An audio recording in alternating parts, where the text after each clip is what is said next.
Diversity, equity, and inclusion, DEI. Now, these are topics that we've been talking about and discussing for years. Now, we've all attended mandatory training classes, and whether they are effective or not is still open for debate. Now, it's one thing to sit in a class and listen to this. It's another thing to create and implement actual programs that make a difference. My guest today is Dominique Bullock, or as he's better known as NiQo Suave. And once he starts talking, you'll understand that name. Incredible. Now, NiQo has the magic touch, folks.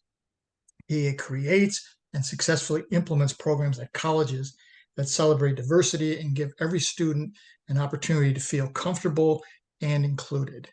I was with him at the NACA conference in Riverside, and he is like a magnet for students. They're just drawn to him. He just has this ability to draw people in and help them feel that they belong and that they're loved.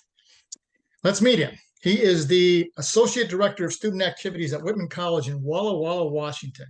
He was recently profiled in 2023 as in the 39 under 39 category, which is published by the Walla Walla Union-Bulletin, based on his commitment for helping students to build connections and be more engaged on campus. NiQo, welcome to Life Altering Events. Thank you for having me, Frank. Yes. NiQo, when we spoke a while back, you told me about your background, which is an amazing story. So please share some of that with the viewers around the world. Got you. So, hello everyone. Dominique Bullock is my birth name. NiQo Suave is my preferred name. Capital N-I, capital Q-O, Suave. Born in Baltimore, Maryland. Raised in Valdosta, Georgia. That's Titletown, USA. Grew up in that area. Went to Georgia Southern University. That's where I got my bachelor's and my master's in kinesiology.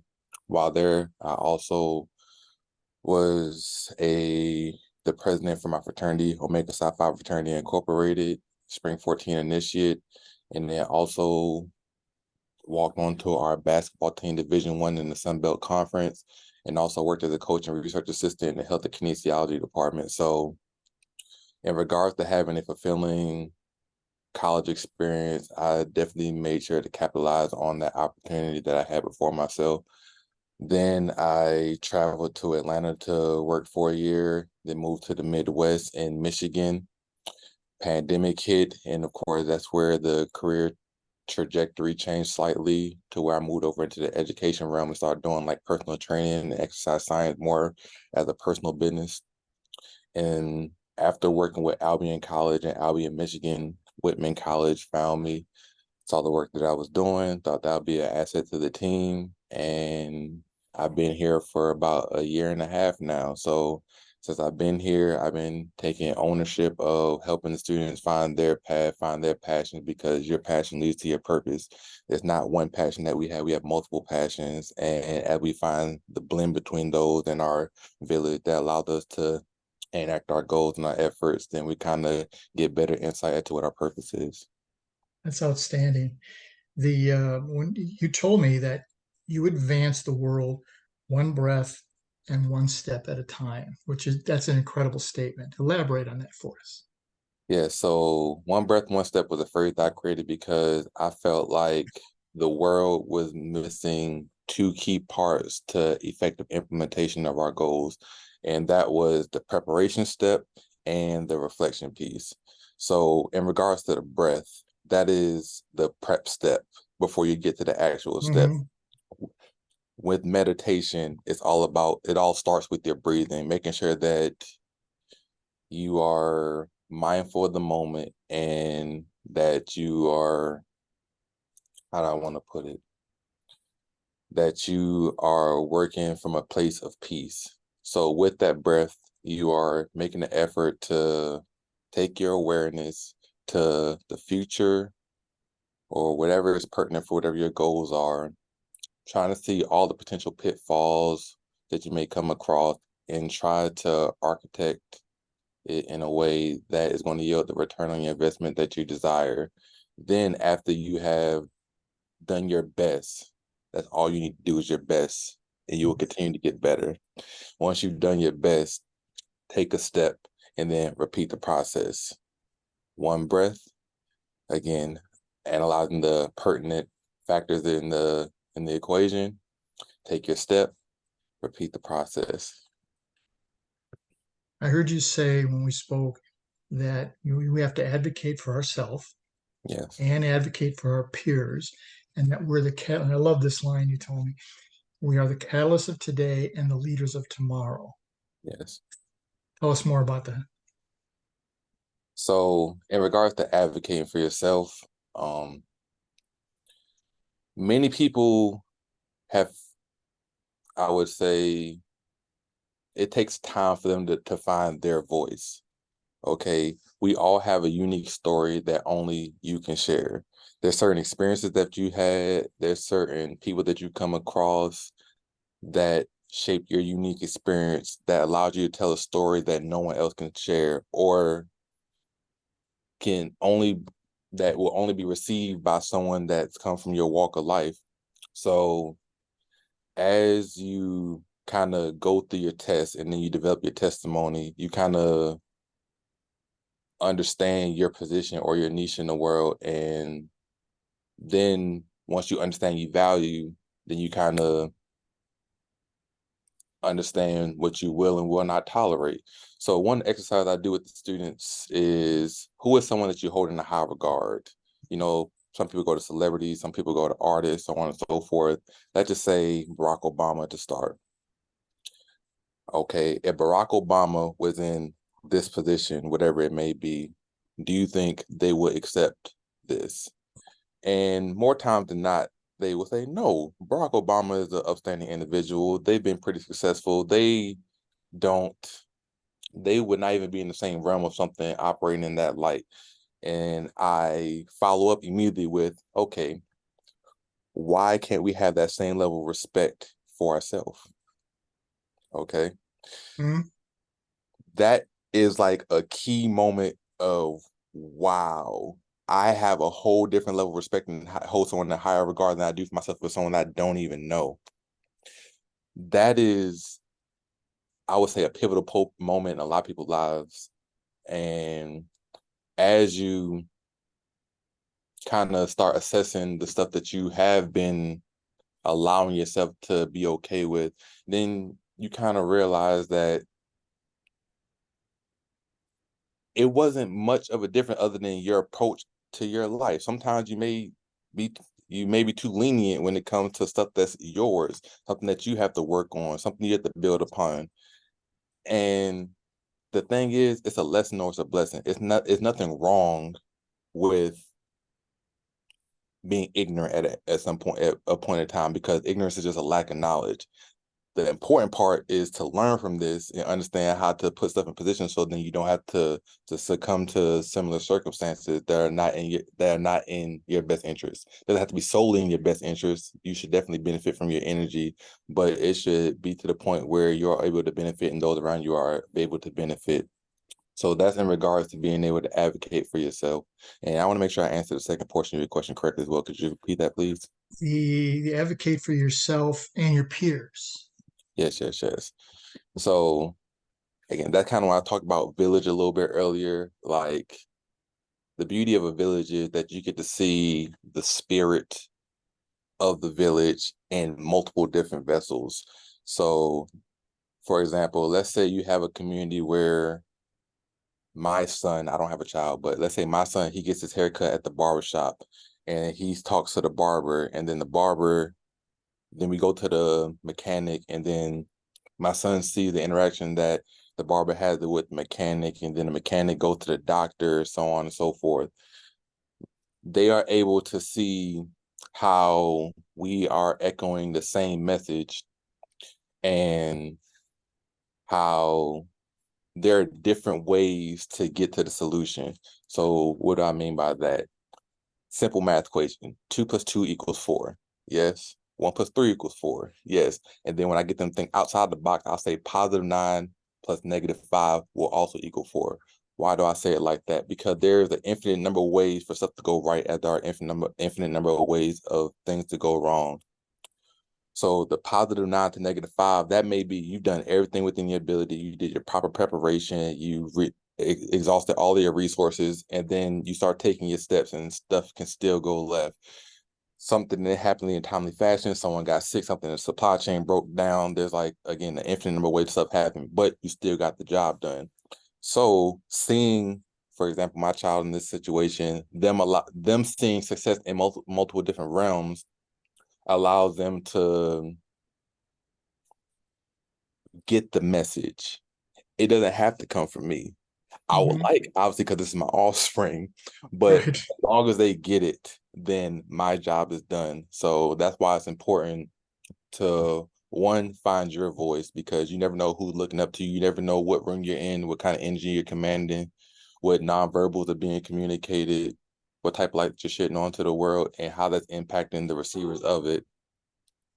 And also,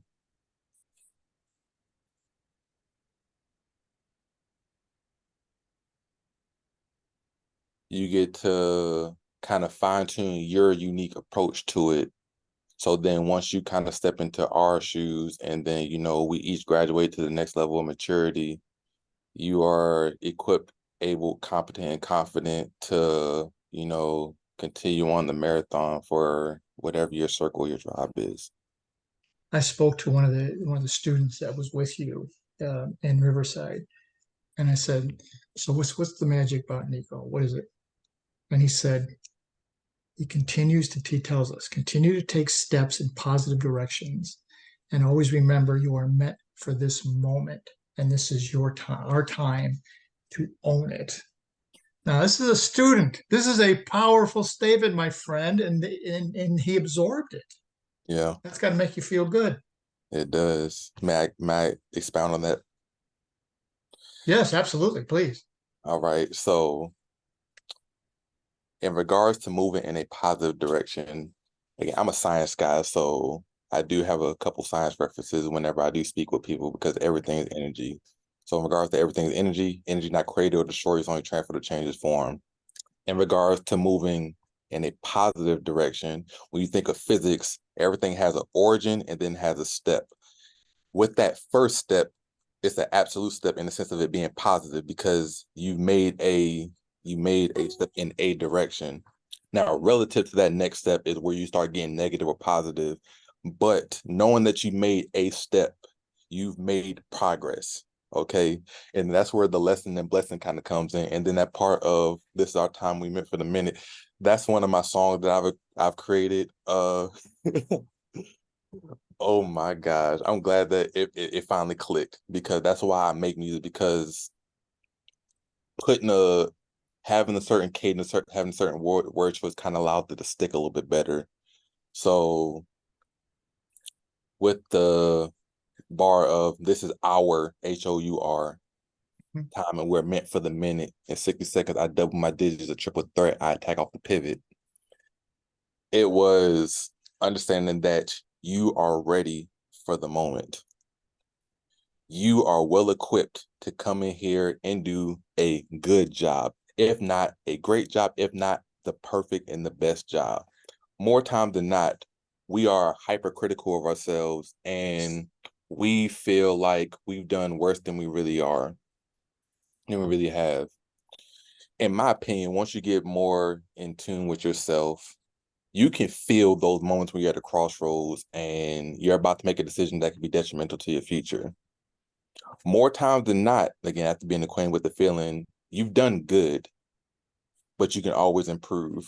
You have your lessons, and then you just kind of figure out, the nuances of whatever that exertion was to kind of improve on your next bout, and then eventually you master your skill. You become a master of your craft. Then, just like any curriculum, or when I tell students, you're not only enrolled in Whitman College, you're also enrolled in Life University. You're dual enrolled now. This doesn't stop once you leave here. The next level, or the next class that you're enrolled in, is built upon the same foundation that you've learned here, probably one additional step. Okay. So every great journey starts with one step. Be mindful of that. Appreciate where you're currently at. Understand that you have some knowledge base to pull from that is the same or similar, those skills can be transferred to what you're currently going to give you a level of comfort in the situation. So in regards to being meant for the minute, that portion of it, like, I don't believe in luck. Okay. When opportunity meets preparation, that's when luck is perceived to be happening. Okay, so you never know when your moment's going to get called. You never know who you're going to be sitting next to. You never know when you're going to have an opportunity, who your message ears are going to fall upon.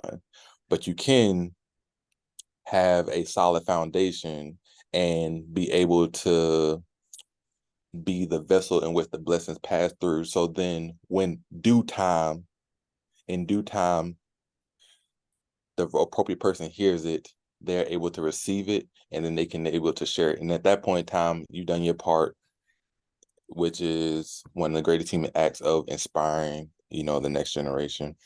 So that's what I would say to that that quote right there. That's amazing because while I was in Riverside, I spoke with a lot of students who come by where my stuff was, right? And as I'm talking to them, that's the one thing. There's still that doubt, am I good enough? Am I going to be able to become something of value when I leave here? And what you just said is so important that yes, you are. We are more critical of ourselves than we really should be, and that you point that out for them. And that's a big deal. That's a really big deal. That's particularly but when we have so many first generation students, because they don't know what to expect, nor do their parents have a clue what to expect. Mm-hmm. And you started putting them on that road. Is that right? This is true. And I would say that I have to show them that I am also a student of life. I have to walk it like I talk it. Right. Okay. They have to see that even though I am a different stage of life, that the same principles apply. I still have to, have good soft skills. I still have to be, show up in a timely fashion. I still have to communicate effectively. I still, with one of the phrases I created, trust, love, communication, respect, I got to have the one in order to have the other three. I still have to, showcase all of these aspects of myself in my current career path in order for me to, one, thrive in this space, but also continue to grow and and reach new heights, new levels.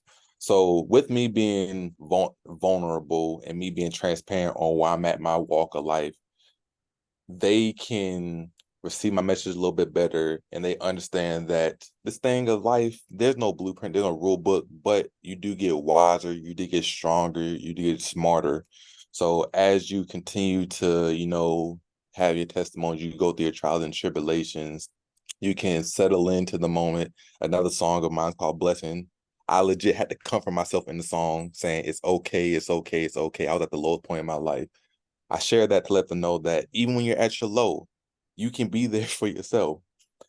Even when someone else is at their low, you can, with due assessment, be there in a capacity where you're not giving too much of yourself, that you're doing yourself a disservice, but also be there for them and let them know that they're not in this alone. Because when you're by yourself, that's when you feel like that, the world is against you. But we didn't come into this world on our own. Our parents came together in order to create us. Some majority of us, or a good portion of us, are born into some kind of familial system, or like some circle of peers around us.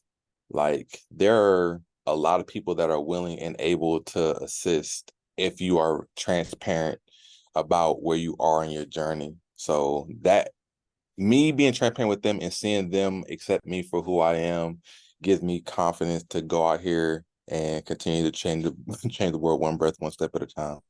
That's incredible. I got to ask you this. Whitman's a small, private, high cost, predominantly white school. So you come in. What was the biggest challenge you faced when you met with these people? The biggest challenge initially was, to be honest with you, I would say it'll be acclimating to the new region. because America is known for having a melting pot experience. Right. I would say in the Pacific Northwest, it's a hyper melting pot experience. And with Whitman being a college with a significant international portion of students, staff, and faculty, students that are United World Colleges, we have people that migrate from all over the world to come to this area, even visit. It's a lot of different cultures that come into the pot, and I have to be open and receptive to see people for who they are.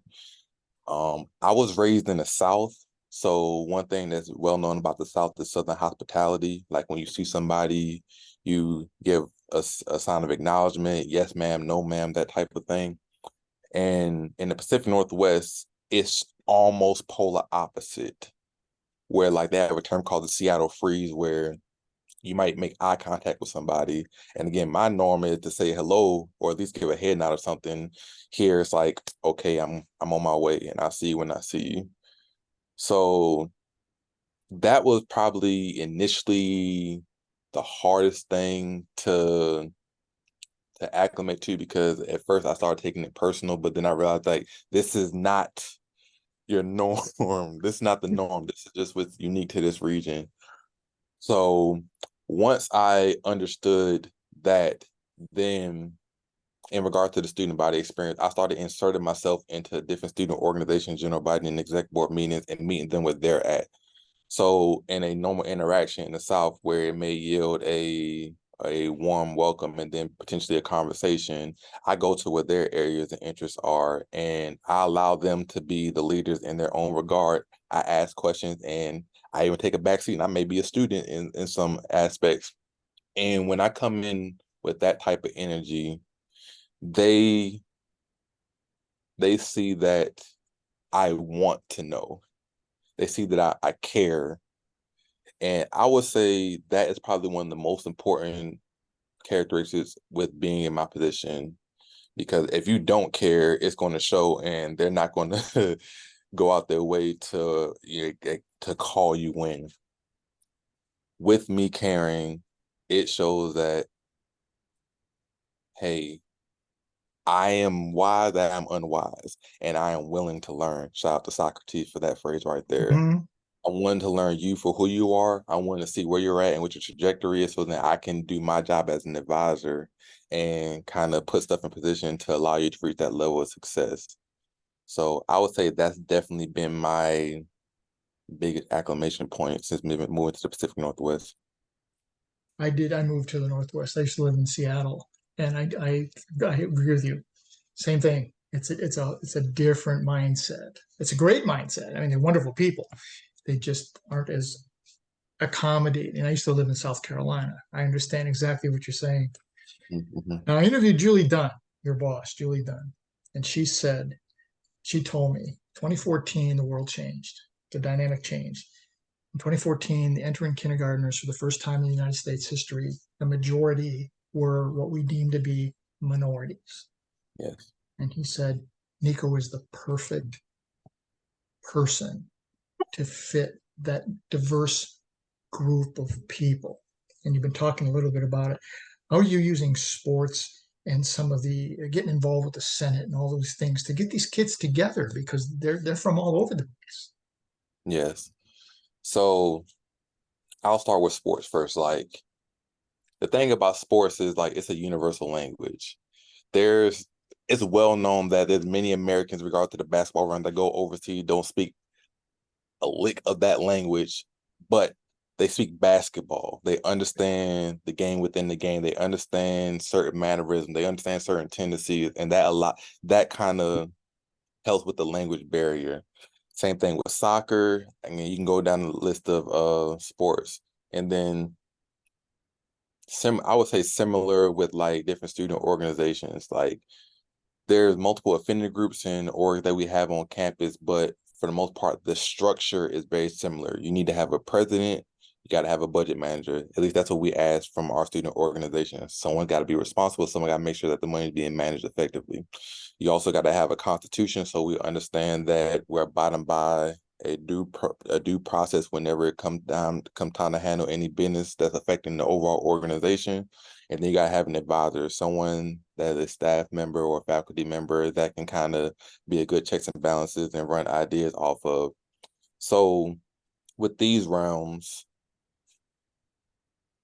again, we have a very brilliant and bright student population, but this may be their first time having this experience.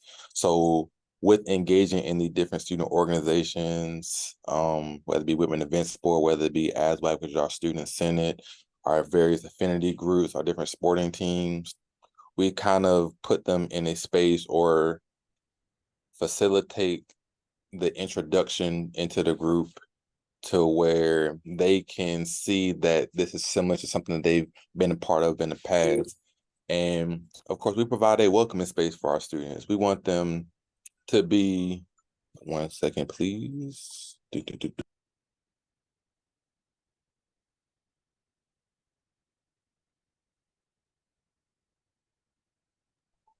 you for your patience. That was a student remind me that we have a one-on-one meeting later on this afternoon. So again, No problem. never That's stop. important. That's important.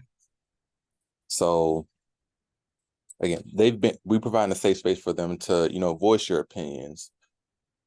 There's no cookie cutter way to address the issue. We all are unique and we all have a unique contribution that we can have to these conversations. So we want to make sure that once we do our introduction, we have everyone's first and last name. We have your pronoun that you prefer to go by. We have your major. We have your background, your career path, so on and so forth. We come into the space, we share our ideas, we see how they may complement one another. We may see where there may be some potential conflicts, and we can kind of find a good compromise or a good middle ground. So then again, no one's feel like they're not being heard or not being valued. And then we try to find ways to implement that in whatever our mode of operation is. If it's with sports, maybe you prefer using a certain warm-up routine, or you may prefer a certain offensive strategy because that's how you get yourself going. The leadership and the students, they work on that together, and then they go in and they apply it. In regards to the student organization, in regards to student senate, again, everybody's contributing to the conversation. They're seeing if there's like a good middle ground that could be found, or like some potential collaboration. So then people start working their strengths, especially if we're trying to operate in a strength-based culture. And then we go out there and we do a test run. That's the best way to find out if you have a quality product. So that's what I would say. One thing we've been doing to effectively kind of help people kind of find their way as they navigate in the college realm. So that they fit. Now, your campus is in Walla Walla, and I've been there. It's a wonderful community, but it's not exactly a hotbed for jobs. So you have programs where you take the students to see what it would be like going from rural to urban. What are some of the things you do with them? So some of the stuff that I personally have done is like I've driven turtle tops, which is like a sprinter, and we've taken students to like some of the various, outdoor experiences that are unique to the Pacific Northwest. So I want to say last year we drove some students to a salmon hatchery just so they can see like the salmon, the different stages of their life cycle, see how they were getting fed, seeing how they were getting managed throughout the year, seeing how they were getting tagged, and like how they get sent into the ocean and, they can go all over to the world. And then right after that, we went to Palouse Falls, which is like a beautiful waterfall that was like probably 15 or 20 minutes from that salmon hatchery. Uh, we do stuff like that. We've taken them ice climbing at Blue Mountain Ski Resort. I want to say that's the name of the place. Bennington Lake, Harris Park in the Umatilla National Forest. The Columbia River Gorge. We have a hike called Twin Sisters Hike. Like there's so many things that are unique to our space that our various departments on campus kind of pull the student by to kind of see what their areas of interest are. and also connect with some of our alumni to see what some of the stuff that was unique to their experience that they definitely feel like should be replicated in future Whitman implementations. And again, we just found out the best time of the year to, how do I want to put it? Find the best time of the year where we can kind of get as many people on board. Our students are very busy, Yeah, like from the curriculum to having semesters abroad to, the job that they have on campus. Like, they are very busy. So we do our best to afford them opportunities that they may not have been privy to prior to their attendance at Whitman, but also can have a learning opportunity that can give them relevant experience that be applicable at a later date. that's a big deal. I think, having lived in the Seattle area, the salmon story is intriguing because I didn't understand that there's a whole industry and ecosystem around the salmon, and people could. I never considered that. There's a whole career that could be built around the salmon industry and all the tentacles that it has. And I think you exposing the students to that is just tremendous. That's outstanding. Definitely. Thank you. Thank you. So at your time at Whitman, what are you most proud of?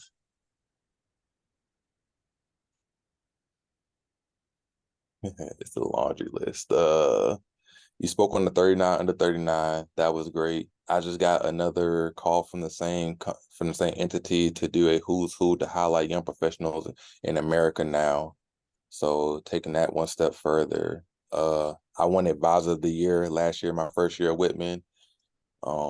With that, I advise multiple organizations on campus. So Whitman Events Board, which is our main programming board for the campus, BIPOC outdoor program. I'm very proud of that one because it's not common for Black, Indigenous people of color to take advantage of the outdoor scene. And I can even share on time where I've spoken with some of my family members, and I've shared some of my hikes at Mount Rainier, some of my hikes at Mount Hood, going to Rialto Beach, the HOA's rainforest. I've come in contact with black bears, with with elk, with like all of Mother Nature's beauties, and they say, "Are you okay? Like, Yeah. are are you safe?" Like, most importantly, um, and yes, I'm safe. I'm doing my due diligence, make sure that I'm not putting myself in a compromised situation. So, in regards to going to the coast, I check the tide index to make sure that the tide's not too high, so I don't get trapped out there. You can also they have many alerts that you can do or look at online to let you know about like the passability of certain places like Snoqualmie Pass if you're going towards Seattle. Like I I do my job, and because I do that, and we do have a robust outdoor program, great leadership here that will equip us with equipment and resources to prepare for those experiences. I am able to like be one of the pioneers for my culture and show them some of the beauties that Mother Nature has to offer. I also advise Blue Moon and Quarter Life, which are two literary magazines, KWCW, which is the radio station that I'm currently in right now, 90.5. Also have a radio show, Scoop Shot Series is the Instagram page with the Scoop, the name of the radio show. Whitman Wire, our newspaper, Sound and Lights, which is like sound, lights, and media group that we have on campus. Like, the list goes on. Just, you know, advising a lot of great groups. They're actually making progress, not just being busy, okay? Hmm. They're Hmm. making progress, and it's notable, and they're able to see the progress, and they're able to enjoy the journey. That keeps them motivated as they're going through the journey, and that is wonderful. I have a pretty good relationship with some of the sports teams. I play with the basketball team pretty frequently. I play basketball with some of the, general students as well. We just had I advise intramurals as well. We had an intramural tournament this past Sunday, and well attended, over 100 people, in attendance and participating. Like, Excellent. I can go on forever, but like, I am fulfilled here at Whitman. I enjoy my impact that I have, internal, external to the Whitman community. I look forward to operating in my strengths and connecting the dots within the Walla Walla Valley. So then our students can have the best networking opportunity. The tri-colleges can do more collaborative efforts. So then, we can have greater opportunity that we wouldn't have individually. Absolutely. Well, folks, you've seen this man's amazing. He's got so many things going, and he's an organizer, and he puts it together. How do people reach you, NiQo? How can they get a hold of you? Yeah, so spoke on this slightly a little bit. So if you want to hear my radio show, you can follow Scoop Shot Series on Instagram page. And again, the radio show is called With the Scoop. It happens on Thursdays at 3 p.m. 90.5 KWCW, the radio station, but I also go live on my Instagram page. But now I'm getting to the point of having an archive and potentially uploading it to YouTube, so then people can reference it on that platform as well.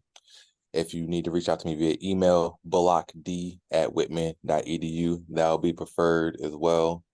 And I'm a pretty straightforward guy. I'm an ordinary dude attempting to do extraordinary things, and I believe I'm actively doing it. So if you ever need anything, have questions, comments, concerns, then reach out to me, and I'll be more than willing to assist or accommodate as needed. And he does. He responds very quickly. Now we're just about out of time. I want to thank my guest NiQo for showing us that regardless of where you come from or what walk of life you're in, you can walk the walk. You can do it. Now you can see this show on my podcast, which is called Life Altering Events. It's on my YouTube channel. It will be on Parade Deck, which is a media company. And I will send links to NiQo, and he will post them in all the places that he posts all of his information. If you use my YouTube channel, please subscribe. Now let me leave you with this.